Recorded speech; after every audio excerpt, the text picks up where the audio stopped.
It is a huge honor to podcast interview David Stephenson all the way from down under in Australia. He's in Brisbane, Queensland, Australia. Dr. David is an oral health practitioner and is passionate about preventive care. He would rather prevent problems than help you maintain healthy teeth and gums. Dr. Stevenson has been told by his patients that he is not allowed to move, retire, or die.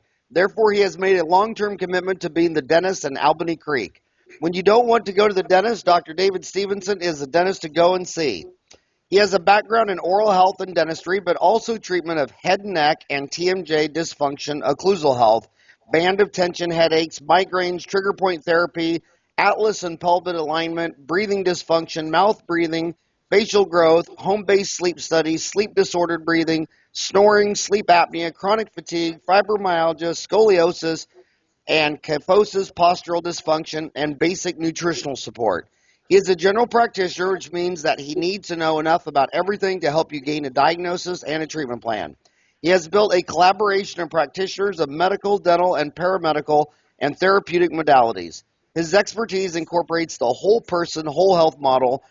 He is Australia's only Atlantotech Atlas alignment therapist. Thank you so much for joining me today. How are you doing? I'm doing very well, thank you, Howard. Nice to talk to you.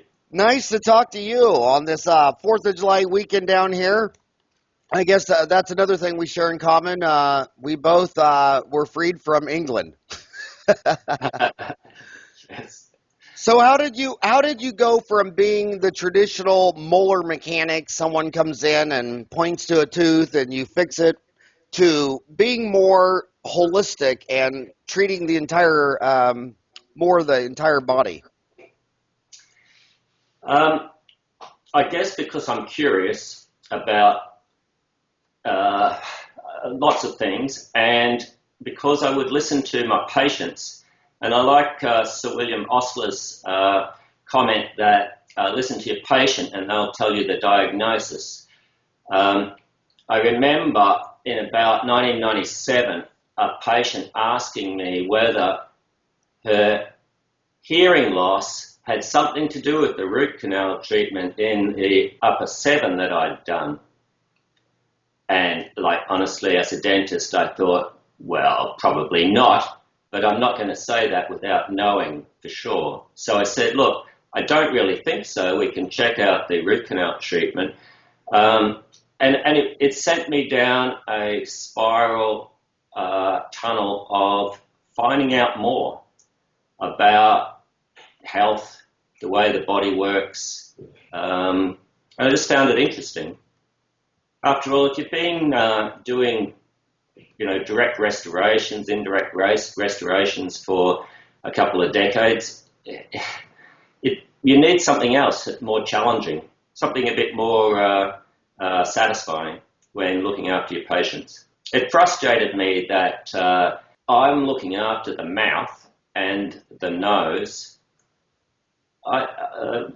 Is it Dr. Jim Beck talking about optimal dental physiology? He said we need to reclaim these structures because we've got more input into a person's health than the average GP doctor. So I started to try and learn more, and I start to realise that in actual fact dentists are capable of affecting people's general health and well-being a lot better than the average GP doctor, because the average GP doctor is seeing someone who is sick of symptoms, and they're handing out pharmaceuticals usually, which are addressing symptoms but not necessarily addressing the real problem.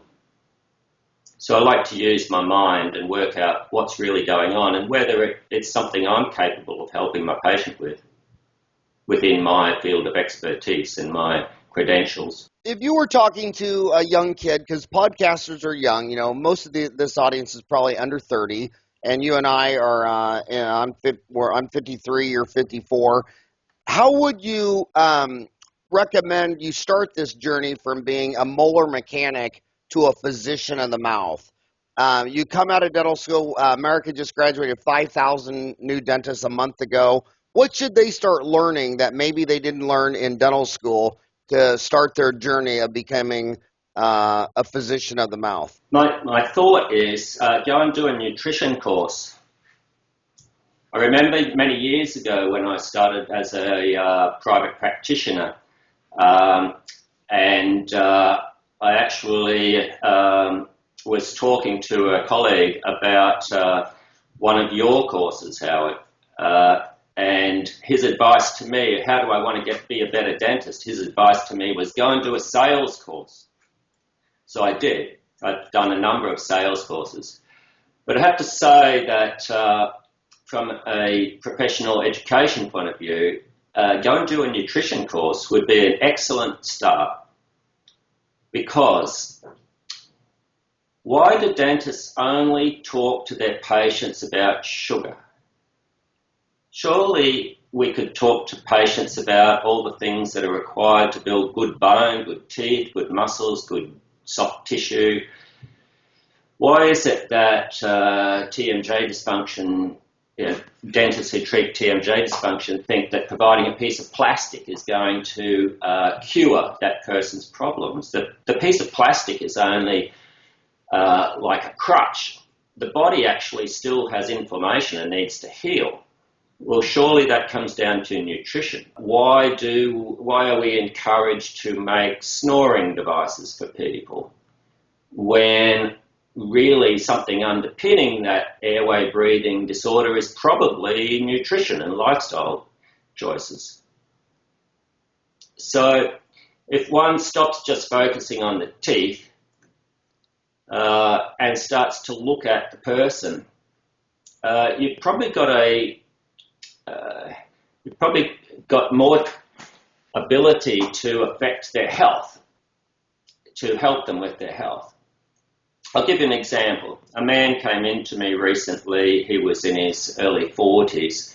He weighed about 115 kilos, which I guess is over 300 pounds, is it? Yeah, what is it? A kilo is 2.2 pounds? Yeah, so if an American knows metric, that means they used to do drugs in college. That's the only time Americans use grams or kilos is in the drug culture. Anyway, so he's overweight, and he came in because he'd broken an upper molar. Now, in his mouth, I'm thinking, how did he manage to break this upper molar? He has to have been doing some kind of parafunctional habit on this upper molar. So I'm looking at him and I'm thinking, I bet you're clenching.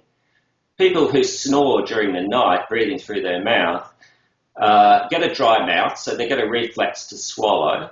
So they put their teeth together, but their mouth's dry, so they have to clench and suck their parotid glands dry to complete the swallow reflex. So that's just static load on their teeth repeatedly, night after night. So I hopped up from the operating room and went and talked to his wife in the waiting room and just asked her, does he snore, and what's his diet like? And she confirmed basically that he had all the signs of sleep apnea. So I came back in and said, look, I think you've broken your tooth because you've got a high medical problem. You've probably got sleep apnea. But I'm a dentist, I can't diagnose that. You need a sleep study to diagnose that. And he said, but what about my tooth? And he said, well, I can repair your tooth, but you'll only split something else. You'll either split it again or split something else if we don't get to the root cause of this problem. So 3 months later, he turned up in my waiting room and I didn't recognise him. He'd lost 35 kilos, which is, 80 pounds. And I said to him, what's happened? And he said, well, I did what you said. And I said, well, what did I say? And he said, you said I probably had sleep apnea. So I went and investigated it. And I had a sleep study, and sure enough, I had severe sleep apnea. And so now I've got a CPAP machine, but I also thought that I'd better lose some weight. So he went to a nutritionist and asked the nutritionist to help him lose weight safely. He started running 5 kilometres a day. He said the first day he only got 100 metres up the road and then walked the rest of it. Basically, he turned his life around. Then his employers at work said to him, what's happened to you? Can you come and talk to our leadership group? And he said, sure, I'll talk to him about how it changed my life by going to the dentist. See, so I think that's really powerful. I was amazed. I mean, that's just fantastic. I get to do his dentistry, but I also got to change his life. And don't you think, Howard, you know all about sales. The best sales is a fellow like him being your advocate out in the community, isn't it? Yes. I've always been amazed at how the Centers for Disease Control has always posted so much information that just when a dentist or physician asks the patient to quit smoking, that it's one of the most effective reasons why people quit smoking. Your spouse and friends can nag on you all day long and you don't listen, but then when a doctor with authority says you need to quit smoking, that's one of the most powerful and most common reasons why someone says, "Okay, I got to." So that's amazing that you were able to just use a position of authority to say, "Come on, you need to turn your life around." And some people are out there looking for answers, and they don't seem to get them from their GP sometimes. I think because the modern medical, I'm not going to bag them, but I think their focus tends to be on the symptoms. And so I think a good physician is supposed to try to find out what is really going on in the person's body. And, dentists are told that the mouth is a doorway to your health and mirrors the systemic health of the body. Well, why can't we use it to the advantage of our patients by having a really good look? So what would you recommend specifically these 15,000 kids? What should they learn first? Should they go study sleep apnea or TMJ or occlusion, or what would be some specifics along their journey right out of school to become more like you? The first thing that I did, which I think amazed me, was I started looking past the tongue at the tonsils. I started routinely checking everyone's tonsils. Well, there are a lot of children out there with huge tonsils that touch across their throat. They touch each other. How they manage to swallow food, I've got no idea, but they do. And some of them are picky eaters, of course. So once you start showing the mother the size of the tonsils and asking them some simple questions like, what's the doctor say about these tonsils? Does the child have blocked ears and need grommets? You start to get some interesting answers. If a child isn't going to be able to breathe through their nose properly, they're going to end up with orthodontic problems, aren't they? From a long-term practice point of view, investing in time and effort in looking after the health of the children in the practice impresses the mother. Those people are your patients for life. So I've had so many mothers say to me, thanks so much for talking to me about the child's tonsils and referring me to an ENT surgeon, which dentists can do, because now that we've had the tonsils, in the case of really huge ones, taken out, the child can now breathe properly, sleep properly, develop properly, eat properly, and they're a completely different child. Some of these tonsils are infected with actinomyces, which doesn't make them red and sore, and there's no diagnosis for it other than a funny smelling breath in the morning and perhaps some little white plugs that you can see in the tonsils occasionally. But actinomyces is not a fungus or a bacteria or a virus, and it's actinomyces, and it can get into kids' tonsils, and it depletes their immune system, makes them feel unwell. They fail to thrive. If you can identify that perhaps these tonsils have got actinomyces in them, the ear, nose and throat surgeon will take that seriously and have a look, and often when they go to take out the enlarged tonsils, all this white oozy stuff comes out and they confirm, yes, you were correct, there was actinomyces, the child's health turns around straight away. The mother thinks you're amazing. You're now their dentist for life because I think dentists get focused on dental issues when they really should go for a higher medical issue. Nobody really wants to go to the dentist to get dental work done. But if you can tap into a patient's higher medical issue, you get to do their dentistry anyway. why is TMJ so controversial? When I look at Dental Town and the message boards, it seems like many areas everyone agrees on, maybe in restorative dentistry or crown and bridge. But when you get to TMJ, there's everyone separates into like a CR camp for more Pankey, Dawson, Coy, Spear, to the neuromuscular camps, more like LVI. And the young kids ask specifically, they email me, they post on Dental Town, they say, well, should I learn more CR like Pankey, Coy, Spear, or should I learn more neuromuscular? How would you answer that young kid? Because they only have so much money, and they can't afford to go to. They probably will end up going to all those camps, but they can't afford to go to all of them. You know. In 2007, I went to the American Academy Craniofacial Pain Congress in Fort Worth, 3 days. One of the doctors there, surnamed Clifford, I think. Can't remember his first name, I'm sorry. He said something which stuck with me. He said, your first job is diagnosis, and when you diagnose, you look and you examine and you take down measurements and observations and you record them on the patient file, and then you ask specific questions to find out what's called PDQ. Does the person suffer from pain, dysfunction, or a quality of life issue? Well, if after asking the patient questions, they deny PDQ, they have no pain that they're worried about, they have no dysfunction or quality of life problem, it's just observations on their patient record, and you must provide no treatment.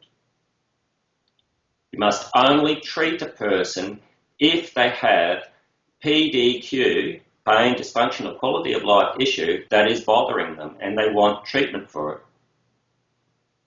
So you and I both know that there's a lot of people out there whose bites, their occlusion, is not perfect, but they have no problem. They function fine.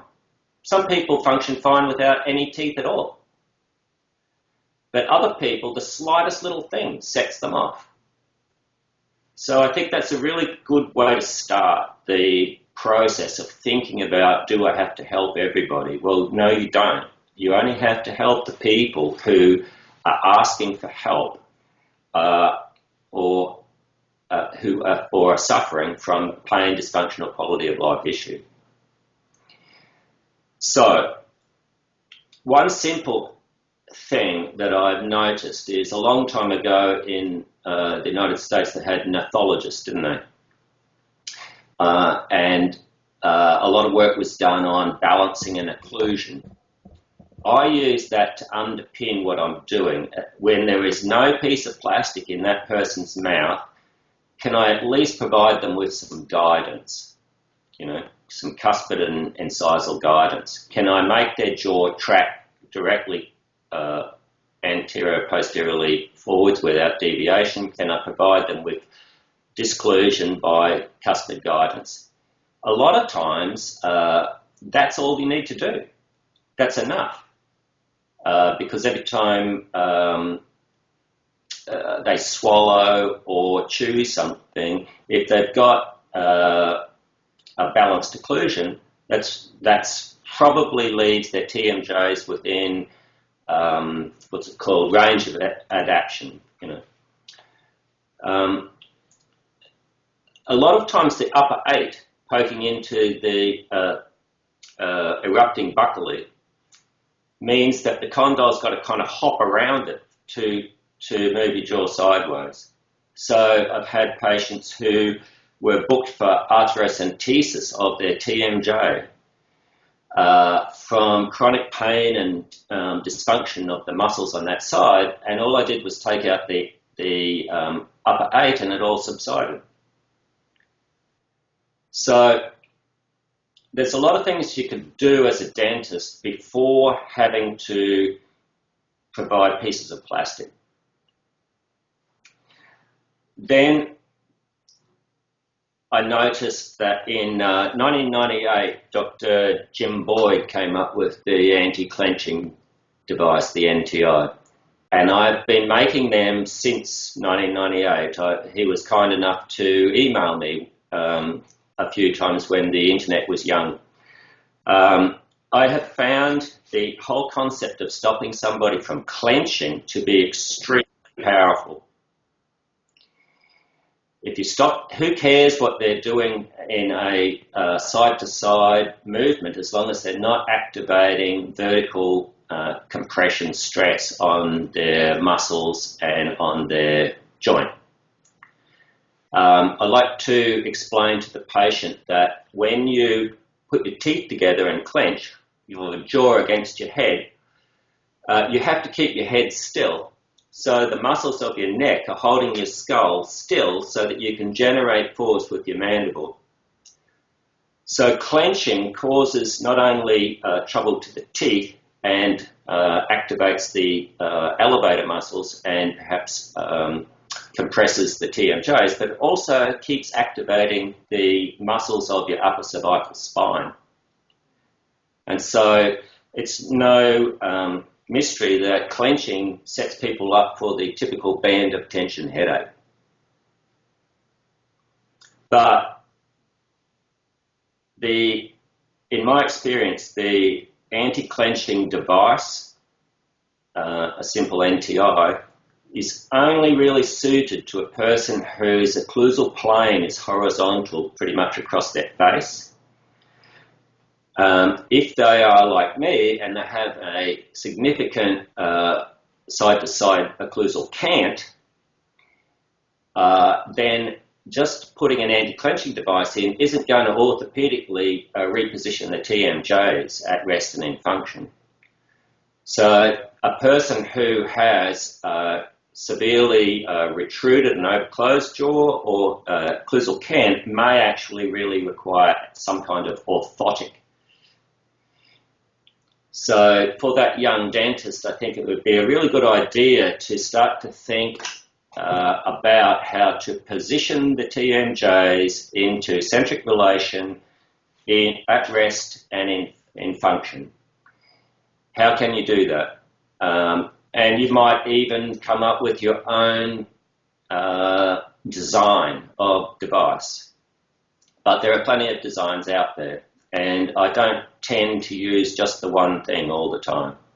I try to look at the person's occlusion and work out how I can, or their vertical dimension, their deviation, and try to orthopedically reposition their TMJs. This then helps calm down the input to the trigeminal nerve ganglion and takes stress off their upper cervical spine. How do you answer a young dentist that comes out of school and says, how is TMJ related to sleep apnea? What would you tell that kid? There's two types of breathing problem, a sleep disordered breathing problem. One is with the mouth open, the classic male on his back snoring with their mouth open. And the other is a person with their mouth shut. So let's go for the first one, the obvious one. How can they possibly have a TMJ problem, one would think, because they've got their mouth open. Their teeth aren't together. You ask them, do you clench and grind your teeth? They say, no, hell no, I've got my mouth open. But what happens when they swallow?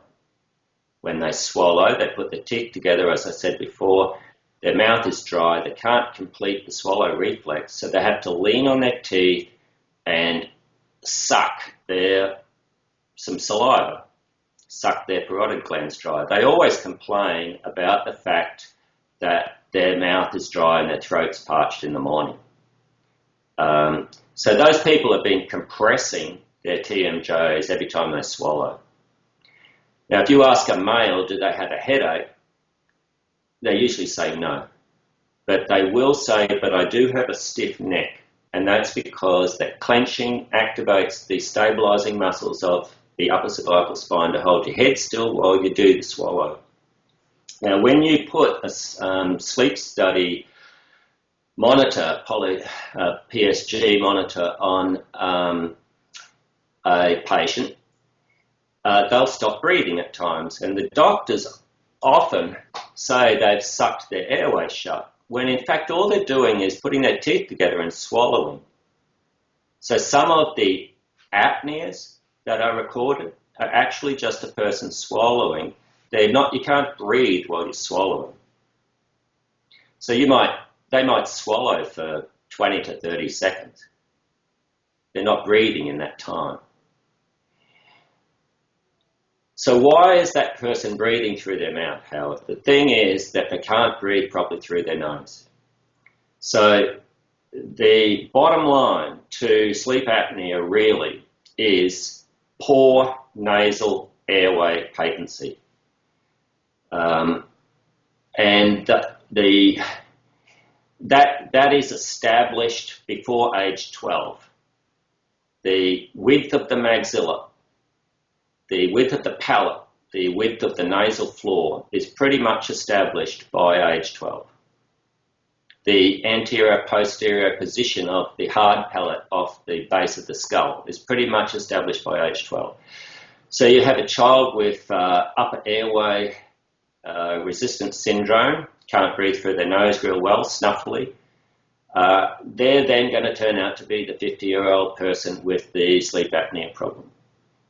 And that's why it's really important to find this out when they're a child. I like to use my hands, Howard. So if I'm talking to a patient, I say, so that's your palate and that's your septum, and these are the bumps on the side of your nose called turbinates, and in here is your sinus. Now, this is your bony airway down one side. If your bony airway is compromised because you've broken your nose or something, then you need an ear, nose and throat surgeon. Your bony airway may be compromised because the width of your palate's too narrow. You need some growth orthodontics done before age 12. But a lot of people have their bony airway is okay, but the mucosa membrane lining the nasal airway is thickened and producing mucus. And that their lymph system is being activated, and so their adenoids and tonsils are overgrowing and physically blocking their airway. So those people are reacting to something in their environment.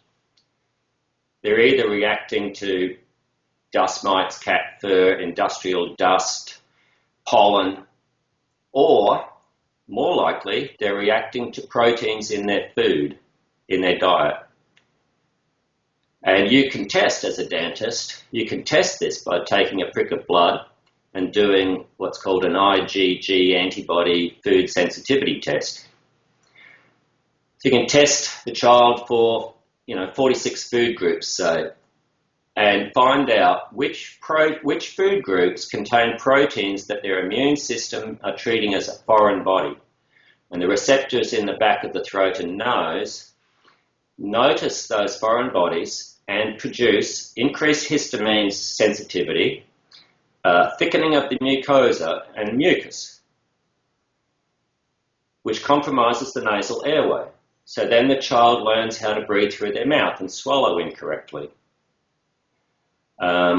They are breathing through their mouth, so they tend to chest breathe rather than use their diaphragm. So now they're not pumping their lymph system properly, and their posture's being compromised. So the dentist is able to help the patient by diagnosing which foods are helping to cause this snuffly nose, restricted nasal breathing. And then you can help the parent remove those foods out of the diet, limit them out of the diet, so that the nose clears up. The common ones, Howard, are cow milk and egg white, as well as gluten and wheat and nuts. The most common foods in 500 or 600 food tests that I've done over the years are cow milk and egg white. And what were the other ones you said? Gluten and what? Gluten, wheat, nuts, yeast, mold in the house. One of the things I've always noticed about dentists from Australia, it seems like they have been focus on the differences between their big city populations and the Aborigines, the original natives. It seems like there's been a lot of research. Was this a big part of your foundation or your thinking, seeing how the native Aborigines with a completely different diet and lifestyle versus the urban Sydneys and Melbournes and Brisbanes? Has that been a factor in your education? I have to say, probably sadly, no, other than I'm aware of, Western Price, for instance.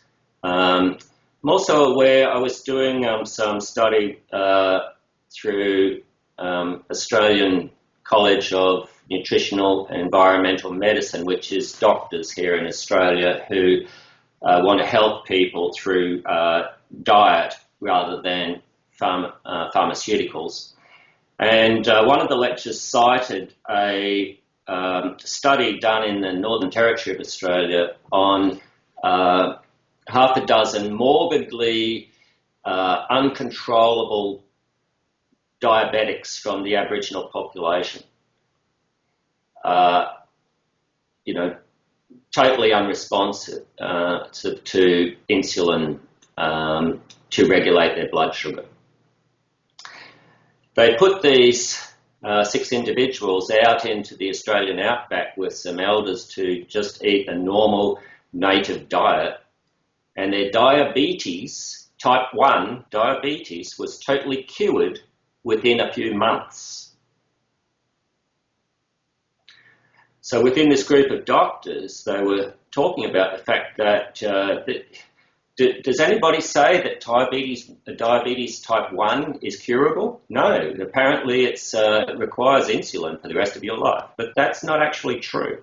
The human genetics is genetics from well over 10,000 years ago, has not really caught up with the fact that agriculture and grains and refined carbohydrates came into our diet. Most of our enzyme systems, most of our nutrient energy requirements don't actually require carbohydrates. And a lot of grains are indigestible and contain proteins that set off our immune system, not as an allergy, but as a sensitivity response. You can get more energy out of a gram of fat than you can out of a gram of sugar, for instance. So when let's say someone had allergies to cow milk, egg white, gluten, wheat, nuts, yeast, what kind of diet would you recommend putting them on? Well, that same study with those Aborigines had a look at the differences between the two diets. And one of the first differences was the type of fat that they were eating. If you have an animal that runs around in the wild and eats grass, it creates omega-3 in its fat. If you have an animal that is fed grain, it creates omega-6. So the original indigenous diet is very high in omega-3 and minimal in omega-6. The average urbanized, refined, manufactured diet is high in vegetable oils like safflower, sunflower, canola, peanut. All those oils are omega-6. Why is it that the human person is told now that we've got to eat more krill and fish oil? Well, maybe that's because our omega-6 is so high that we need to bump up our omega-3. We really should be having probably 6 times as much omega-3 as omega-6, but it's around the other way now. The modern diet puts it around the other way. When you have the inflammation, the COX-2 inflammation enzyme system requires omega-6 to get started when you injure yourself. And then you need omega-3 to start the healing process. So initial inflammation, omega-6 is required. To heal, omega-3 is required. So why are all modern diseases inflammatory diseases? Probably because we're all swimming in omega-6. So there are good sources of omega-3. If you can limit your omega-6 and increase your omega-3, basically from your diet, that would be a really good start. You also can get enough nutrients from good quality water, good quality protein, all your minerals from vegetables, from good quality soil. You'll be able to survive fine without needing lots of carbohydrate, and you certainly don't need cane sugar. And what are good sources of omega-3? Fish, cold water fish, like salmon. I suppose one needs to be a bit careful these days of tuna, where they might be coming from around Southeast Asia, which might be contaminated with mercury. But good quality salmon, cold water fish, avocado, grass-fed animal fat, grass-fed butter. So let's jump into headaches. When you're talking about TMJ and you're talking about how the neck is muscles are tight, and that you say the upper cervical spine should be paid attention to in dentistry, but you also say the other end, the atlas and the pelvic alignment. And you talk about trigger point therapy, migraines, tension headaches. Talk about that a little more. How could dentists more own the spine instead of just the teeth? Okay. There's a Professor Roccabardo, a physical therapist from Chile, who does seminars and education of dentists in the USA, dentists who are interested in TMJ. What's his name? Mariano Roccabardo. He shows a picture of a lat ceph, and he says, you dentists are interested in the TMJ in the face. Well, physical therapists and manipulative therapists are interested in the upper cervical spine. But really, to treat a person correctly, one must acknowledge that the TMJ is the highest joint in the spine, and the occlusion and TMJs affect the upper cervical spine. For instance, the mandible is hanging off your face and it's hanging off your temples, but it's also hanging off the styloid processes. It's hanging off the front of C1, C2, C3. It's hanging by the hyoid bone of your clavicles. It's receiving the mandible is receiving a lot of input from muscles about where it hangs in space. And a neurosurgeon, Professor Bogduk, here in Sydney, did some dissection and discovered that the trigeminal nerve ganglion is directly connected by innervation to the facet joints of C0, C1, C1, C2, C2, C3. So as dentists, we are interested in the neurology of the trigeminal nerve ganglion as it's receiving input from the face. And so the current thinking about treatment of migraines from the neurosurgeons is that it's certainly not a cardiovascular issue, and that it is a person is set up for migraines by what's called central sensitization. You can centrally sensitize a person by just whiplashing their neck. This lowers the threshold of input of the trigeminal nerve ganglion. When you whiplash someone's neck, part of the response is that a person will start clenching. All you have to do to a person is give them a head injury or whiplash their neck or shock their spine significantly in some way, that person will start clenching. So that's a dental issue. But if you don't stop the clenching, that person will continue to cause trouble feeding back off their upper cervical spine for a very, very long time. So I noticed in treating people with TMJ orthotics that I could stabilise their TMJs and support them at rest and in function with an orthotic.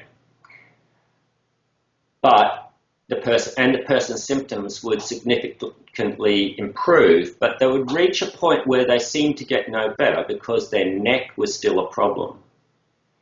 And so I referred them off to a chiropractor or a physical therapist or osteopath, but nobody seemed to be able to fix up this first joint, the alignment of the atlas, because it's physically impossible to get your fingers on the atlas and the skull and adjust it by hand. And I knew that my atlas was rotated and needed aligning, but I didn't know how to get that done until I stumbled across this vibration technique. So I think that dentists who are looking at the occlusion and the TMJs should be very mindful of the fact that the neck is connected directly. It's not, we have to look outside the box of the mouth. For many, many years, Howard, as you know, people said we acknowledge that there is this symptom called bruxism, but nobody really knows why that happens. Well, maybe it's because the reason is outside the box of the mouth. Maybe it's outside the box of the mouth in the neurology of the craniosacral system. That is amazing, and that Dr. Mariano Roccabato, Rocabado, he sounds like he was a big influence on you. He's a very interesting man. He works mainly with children with scoliosis and kyphosis. He helps to get their alignment correct using physical therapy, and he's very effective at it. But what dentists and doctors can do is use needles. So physical therapists aren't allowed to inject people, but dentists can.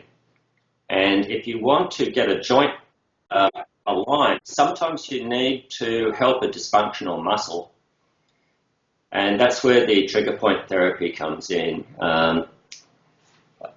I took my GP mentor to a Roccabato hands-on course. And my GP mentor is 15 years older than me, and he does trigger point therapy and osteopathic alignment of any joint in your body. He does that every day. And he said what this physical therapist, Roccabato, was doing was very, very good, but limited by the fact that he can't use a needle. He's got around the problem by coming up with technique. So as a dentist, you're able to use a needle to firstly diagnose where pain is coming from, for instance, like Jeff Okerson says. You can find the source point of the person's pain diagnostically by using a bit of local anaesthetic. You can also use that needle to take out trigger points in muscles that are causing dysfunction and referred pain. And it's very, very effective. And as a dentist, you may not want to learn how to align a joint, but some dentists are doing that sort of work because they are perfectly positioned to be able to do it. They know their anatomy, they've got the tools, you've got a person sitting upright in the dental chair. If you were trained in manipulating the cervical spine, because it's part of cervicogenic headaches, you would be able to. It's just that it's not part of what we're being taught. I'm pushing a boundary here, Howard, because it's not part of what we're taught, but it's like nutrition isn't part of what we're taught. But why shouldn't we claim some of these modalities if they're helpful for our patient and within our sphere of expertise? And nutrition has been very confusing. If you've lived the last 50 years in the United States, you have a government that said first butter was bad and go to margarine. Now they've gone back from margarine back to butter. You still have a food pyramid that recommends several servings of grains. Of course, whenever you're an American, you always wonder how much of this is political corruption and money from farm lobbies and wheat subsidies and corn subsidies and Archel Daniels Midland. So it's hard to stay on top of it. You've used the point in the last 5 minutes. You said trigger point therapy, and my job is to try to estimate questions people are having. What would you say to someone listening to this that doesn't explain what you mean by trigger point and trigger point therapy? My understanding of it is that muscles can form dysfunctional motor end plates, which means where the nerve comes in to initiate the cells that start off the expansion contraction process, the sarcomeres. The sarcomeres expand and contract, and the trauma to a muscle can set up what's called a dysfunctional motor end plate, where those sarcomeres won't expand and contract. The nerve doesn't produce proper response. Now those spots, when you push on them, will feel tender because the cells are releasing inflammatory chemicals. You can massage those spots and do ultrasound and rub liniment into them, and it will feel a bit better. And the reason is you've pushed all the inflammatory chemicals out of the area. I like to just call it a knot, K-N-O-T. You've got a knot in the muscle. The layperson understands that. So you've massaged the inflammatory chemicals out of the knot, but the whole muscle feels a bit bruised. You've pushed all the inflammatory chemicals into the whole muscle.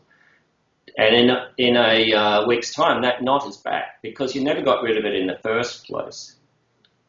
The treatment, the therapy, did not remove the dysfunctional motor end plate. Now, if you put an acupuncture point into that, you get a twitch response, a flinch, and you stimulate the nerve to those cells, but they're still locked up. So if you jiggle the needle point up and down, you're using it like a little scalpel to cut up the muscle fibers. And as a response, the body will heal. Now, if you do some simple range of motion stretching of that muscle over the next week, you'll get the muscle working again because it'll heal functionally. Well, jiggling the needle up and down can be a bit unpleasant. So luckily, doctors and dentists can drop a bit of anesthetic in when they do it. Now, you don't have to do this to every single tender spot in every single muscle. You only need to do it to a muscle that is seriously compromising that person's posture and movement. So that's my understanding of trigger point therapy. And I don't need to do it that much, but sometimes it's really effective. A lot of these kids come out of school, usually the personality of a dentist is kind of shy, introvert. How would you recommend for these young kids to meet other people in the medical arena, in other areas? Do you recommend, how would you recommend they find like-minded specialists, ENTs? You mean allied medical professionals? Yes. Well, even just within your own profession, I was interviewing a prosthodontist for our local ADA magazine. I had a little column for a year, and he said what he found most discouraging was that he would get referrals from general practitioners for most of his career, but he'd never once ever met that dentist. He said he'd really like for that dentist, that GP dentist, to actually ring him up and say, would you mind if I come and meet you and find out what you do? So there's the thing. We've just recently employed a young dentist, and she asked me, who would I use if I wanted to get some complicated crown and bridge work done for a patient? And I said, well, here's a list of some prosthodontists. Why don't you ring them up and ask whether you can come and meet them? They'd love it. They'd love to be able to tell that young dentist what they can do for them. So there's the thing, just ask. And I'm sure that they would love to establish a relationship. The same thing with the local chiropractor or the local doctor who seems a bit more interested in nutritional health. Go and say, hey, I'm interested in knowing who I could send a patient to when I find that they may need this sort of help. What can you do for them? Within dentistry, I would say in conservative America, if you say anything like holistic or alternative healthcare or anything like that, a lot of dentists cringe. But when you listen to the consumers, a lot of them are paying attention to an MD named Dr. Mercola, and he has a lot of negative things to say about root canals. Are you aware of Dr. Mercola, and what do you think about what he's saying about failing root canals causing so many problems? No, I'm not aware of Dr. Mercola. I have some thoughts about root canals. I'd also like to point out that I'm not a particularly radical dentist. I try to be a fairly normal, straight down the line, traditional dentist using my mind. Now, here's the thing that troubles me a little about root canals, is we're trying to cleanse that system of bacteria, for a start. And how are we doing that? We're using chelating agents, antibiotics, and disinfectant. One could hardly call it a sterile system when we're finished cleaning it. We've cleaned and debrided it as best we can.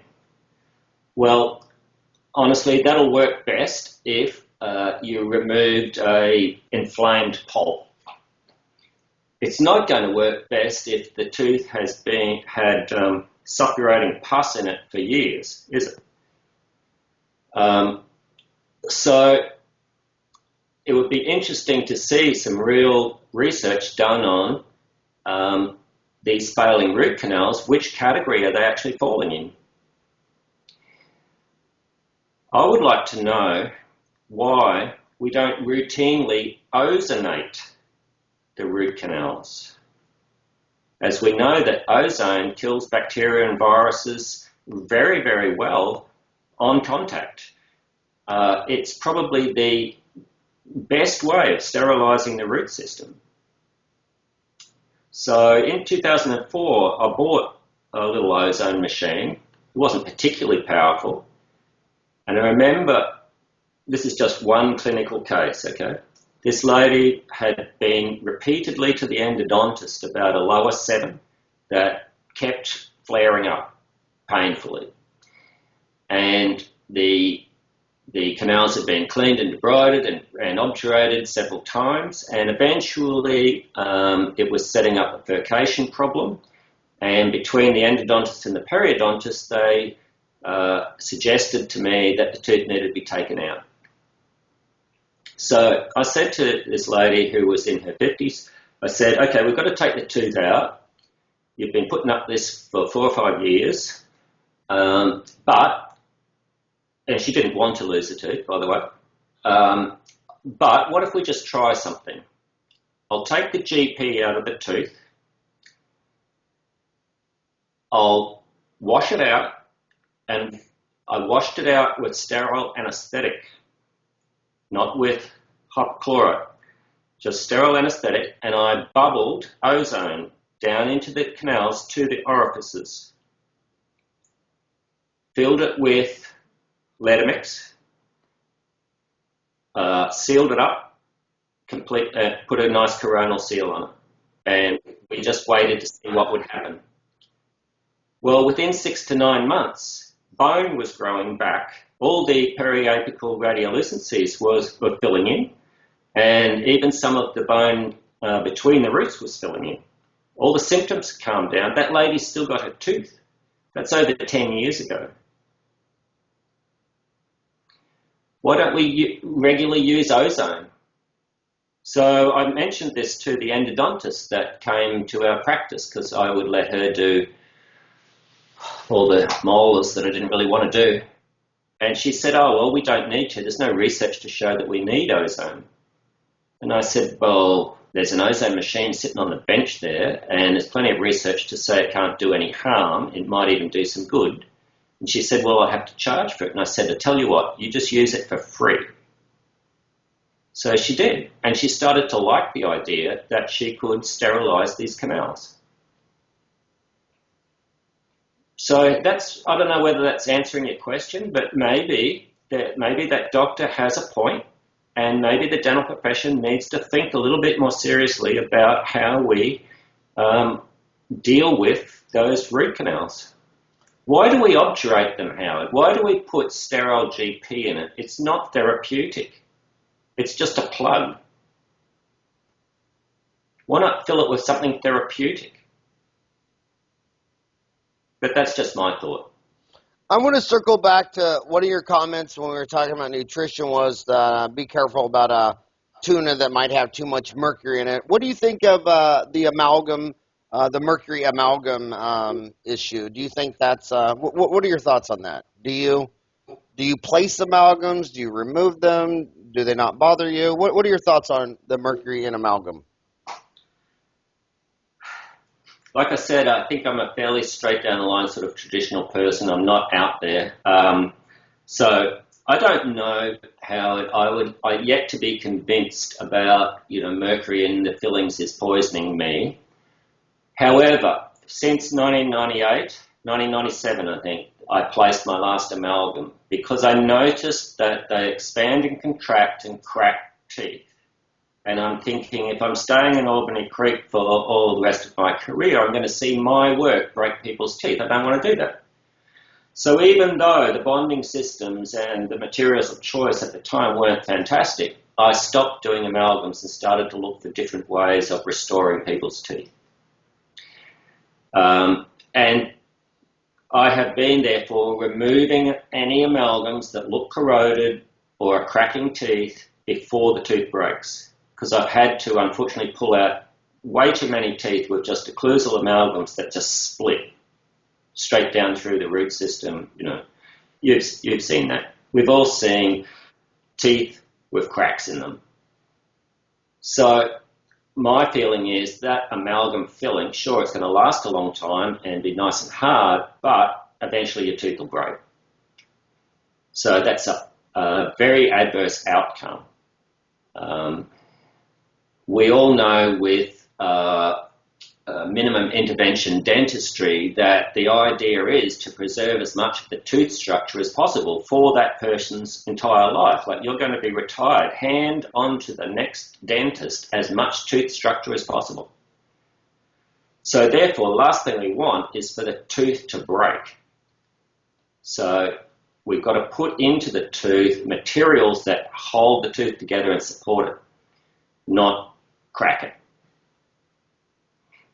So I've been actively removing amalgams for all of that time. I assess every single one of them. I don't across the board say you've got to have all the amalgams out of your mouth because your teeth will break, but I do introduce that concept to the patient and let them make the choice because it's their mouth. And then I show them pictures of their amalgams. We keep an eye on them. If any cracks start to form, I show them pictures and I say, you want to preempt this? Or do you want to let your tooth, this crack, get worse and for it to break? So getting back to what you were asking me, Howard, I have been told that probably I've got mercury poisoning by a number of different health professionals. And I said, well, that's fine as a theory. I can understand why I might have mercury poisoning, but I would like proof. And apparently, mercury being fat soluble binds into your fat and into your nerves and into your brain, therefore. To mobilize it apparently is a dangerous thing. And you need a fair bit of support to get that stuff out of your system if you start mobilizing it. And I may yet do this, Howard. I may yet put myself up as an experimental guinea pig and do a proper test of mobilizing any stored mercury in me to see, basically to say, hey, look, I've been a dentist for 32 years, been placing them, removing them, had them in my own mouth, had them taken out of my own mouth. It'd be interesting to know. Do you want me? I want to share with you the weirdest mercury story. When I tell you this story, you won't believe it. Ryan, I'm wondering if you remember this. When you kids were little, one of my friends bought an old dental office, and we went down there. You remember it? And we went down there, and he wanted some help on a Friday night, and he was going to tear out the carpet. This dentist who had worked there 40 years had carpet in the operatories. So we pulled up the carpet, and there were balls of mercury on the cement. And the boys were kicking the balls, and they would go and they'd hit the wall and break into two, and they just thought it was so fun running around kicking these balls of mercury. I think it was like 1990. Boys were born 89, 91, 93, 95. So it's probably about 1995, and I was just like, holy moly, just having not, just accumulation of 40 years was just literally balls of mercury underneath the carpet. So you got amazing. Well, that was the fastest hour ever. We're already at 1 hour and 5 minutes. We went 5 minutes of overtime, and it's 7:15 p.m. here, and it's noon tomorrow there. Australians are ahead of Americans. You're always ahead of time on most issues, definitely in time. But I just want to tell you, I'm a big fan of your country. My brother moved to Sydney a couple of years ago, and he's told everyone he's never coming back. And I've gone down to your country, I don't know, half a dozen times, and I just love everything about Australia. It's one of the coolest countries in the world. And it was a huge honor for you to get up and spend your lunch hour with me and Ryan today. And I just want to thank you so much. And also thank you for being a townie since 2005. You've been a townie for over a decade. And I'm a big fan of your thinking outside the box. And thank you so much for spending an hour with me today. Thank you so much, Howard. It's been a pleasure. I did put up a little bit on recently about that boy that I got. You asked me about headaches, and I probably didn't answer it too well. So I put up a post on Dental Town about the boy with the headache. To answer your question better, I might expand on that a bit on Dental Town. I'd also like to thank you. Last time you were down in Sydney, we went to your lecture, and you spoke about the rats and the cats in Ethiopia and the origins of strep mutans, jumping species. I love that. I've been telling people ever since that I think it's the greatest thing to point out that Streptococcus mutans is not a normal commensal bacteria that we're supposed to have in our mouth. All right. Well, I hope you have a fantastic day.